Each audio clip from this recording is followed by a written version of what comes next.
दोस्तों नमस्कार, मैं शैलेंद्र हूं और एक बार फिर आपका स्वागत है इन डेप्थ में आज हम बात करेंगे मोनालिसा की, वायरल गर्ल मोनालिसा की, जिसकी कहानी में एक और दिलचस्प मोड़ आ गया है।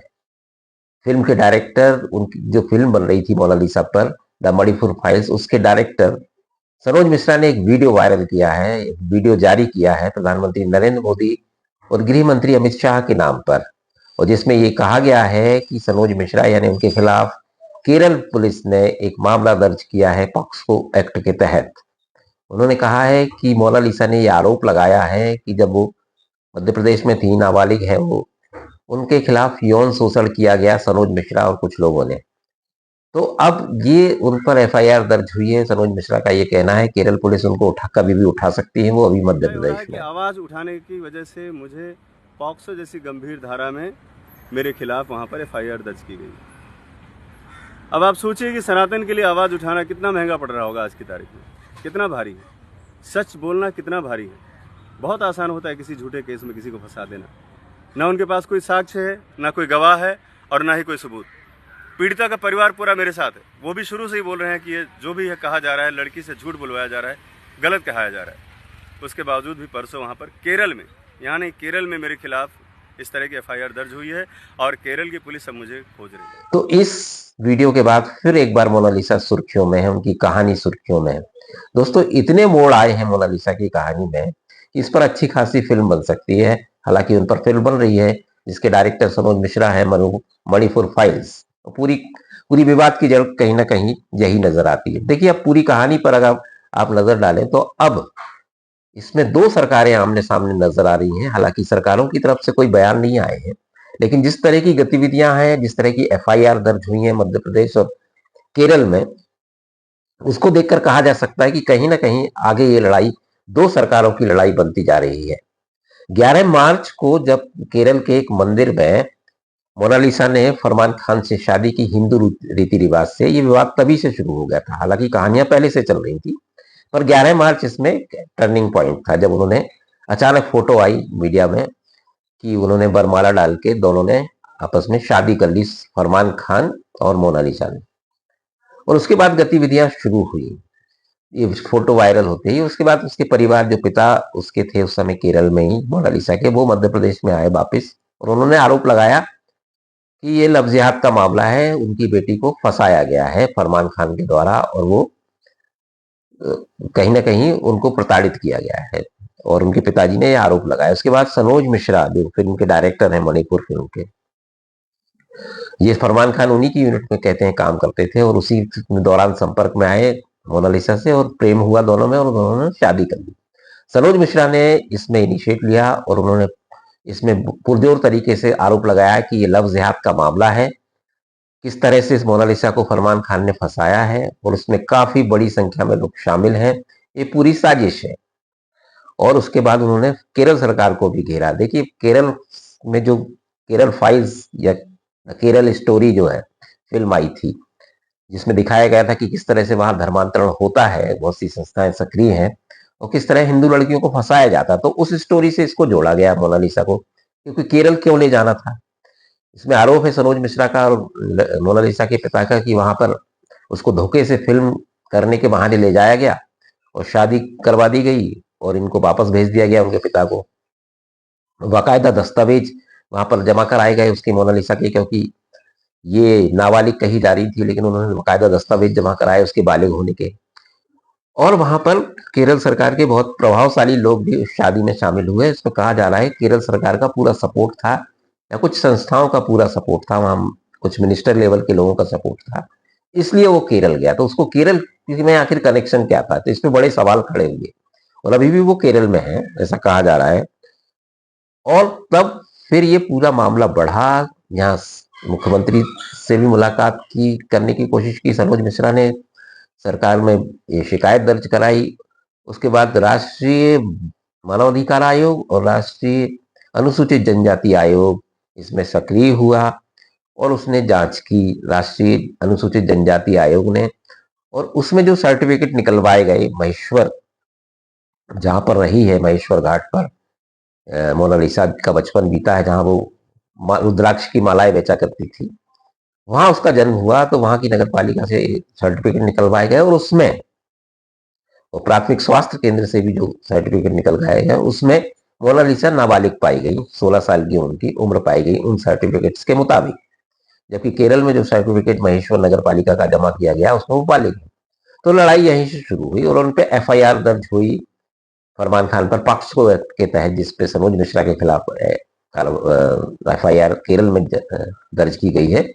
वही पॉक्सो एक्ट के तहत फरमान पर पहले ही मामला दर्ज हो चुका है महेश्वर में और उसको बुलाया, तलब किया गया है मोनालिसा और उसको, हालांकि वो अभी तक आए नहीं है। तो ये ऐसे मामला शुरू हुआ, पॉक्सो वर्सेस पॉक्सो का ये लड़ाई शुरू हुई और मोनालिसा और फरमान खान ने आरोप लगाया कि कुछ लोग सक्रिय हैं और उनको फंसाया जा रहा है और ये लव जिहाद की झूठी कहानी गढ़ी जा रही है, इसमें मध्य प्रदेश के कुछ लोग शामिल हैं और सरकार ये इसमें सपोर्ट कर रही है। तो ये एक तरह से मध्य प्रदेश वर्सेस केरल की लड़ाई बनती जा रही है और इसमें केंद्र है मोनालिसा और उसका नाबालिग होना। तो जब यहाँ केस दर्ज हुआ, अब उससे बचने के लिए फरमान खान ने कहा कि मोनालिसा प्रेग्नेंट है, वो यहाँ आ नहीं सकती पूछताछ के लिए। तो ये मामला चल रहा है 2 महीने से, करीब 11 मार्च से ये शुरू हुआ था। अब खबर यह है कि खुद सनोज मिश्रा ने ये वीडियो जारी करके कहा कि उनके खिलाफ पॉक्सो एक्ट में केरल में मामला दर्ज हुआ है। तो देखिए ये बड़ा खेल है, इसमें मोनालिसा भले ही केंद्र में है लेकिन उसके बहाने जो खेल खेला जा रहे हैं, इन डेप्थ में हम उसकी बात कर रहे हैं कि ये कितना खतरनाक है। और जो वीडियो जारी किया है सनोज मिश्रा ने, उसमें आप देख सकते हैं कि वो अपने सनातनी होने की बात कह रहे हैं और सनातन की लड़ाई लड़ने का हवाला दे रहे हैं। अब आप सोचिए कि सनातन के लिए आवाज़ उठाना कितना महंगा पड़ रहा होगा आज की तारीख में। जो मुख्य अभियुक्त है, जो जिहादी है, आज हमारे देश में खुला घूम रहा है, उसके पीछे हजारों लोग, वहाँ का शासन, प्रशासन, सरकारी सुविधाएं सब कुछ है और उसने माननीय न्यायालय से गिरफ्तारी पर रोक भी लगा रखी है। उसके पीछे बहुत सारे लॉयर बड़े बड़े वहाँ पर मौजूद हैं, उसको सपोर्ट देने के लिए लोग मौजूद हैं और सच की लड़ाई लड़ने के लिए, सनातन की लड़ाई लड़ने के लिए आज 100 करोड़ की सनातनियों के बीच में अकेला पड़ गया। जिससे एक तरह से सनातन वर्सेस लव जिहाद को लेकर जो सपोर्ट करते हैं मुस्लिम संस्थाएं, उनके खिलाफ ये लड़ाई बनाने की कोशिश सनोज मिश्रा कर रहे हैं। और जो केरल में हुआ, जिस तरह से घटनाक्रम शुरू हुआ, जिस तरह से शादी हुई मोनालिसा के फरमान खान से, तो उसमें भी ये आशंकाएं जरूर बनती हैं। बहुत लोग आशंका जता रहे हैं कि ये ऐसा सीधा सीधा मामला नहीं है, इसमें बहुत लोग सक्रिय हैं जो लव जिहाद को बढ़ावा देते हैं, कुछ संस्थाएं, इसमें फंडिंग का भी मामला है। तो ये इसके पुख्ता, इसमें भी कोई ये हवा में बात नहीं है। जिस तरह की गतिविधियां हैं उसमें आशंका ये बनती है। और जिस तरह से यहाँ सनोज मिश्रा ने पुलिस में केस दर्ज कराया और जिस तरह से राष्ट्रीय मानवाधिकार आयोग और राष्ट्रीय अनुसूचित जनजाति आयोग सक्रिय हुए, उससे भी ये बात जाहिर होती है कि ये मामला अब यहाँ ठहरने वाला नहीं है। जो भी हो, ये मामला कोर्ट में जाएगा और जिस तरह से कार्रवाइयां हुई हैं, सनोज मिश्रा इसमें सक्रिय हुए हैं और वो अब मुख्य किरदार बनते जा रहे हैं, तो ये लड़ाई बड़ी है।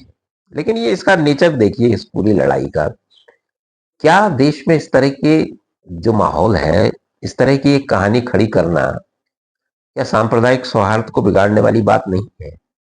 और अगर ये दोनों बात सच है, खासतौर से लव जिहाद, डेलिबरेटली उसको मोनालिसा को फंसाया गया, अगर ये बात सच है, क्योंकि कहानी तो है इसमें, तो ये भी बहुत चौंकाने वाली बात है।